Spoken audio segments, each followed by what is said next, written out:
నారా చంద్రబాబు నాయుడు అనే నేను శాసనం ద్వారా నిర్మితమైన భారత రాజ్యాంగం పట్ల నిజమైన విశ్వాసం, విధేయత చూపుతానని, భారతదేశ సార్వభౌమాధికారాన్ని, సమగ్రతను కాపాడుతానని ఆంధ్రప్రదేశ్ రాష్ట్ర ముఖ్యమంత్రిగా నా కర్తవ్యాలను శ్రద్ధతో, అంతఃకరణ శుద్ధితో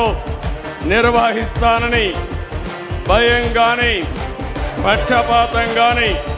రాగద్వేషాలు కానీ లేకుండా రాజ్యాంగాన్ని, శాసనాలను అనుసరించి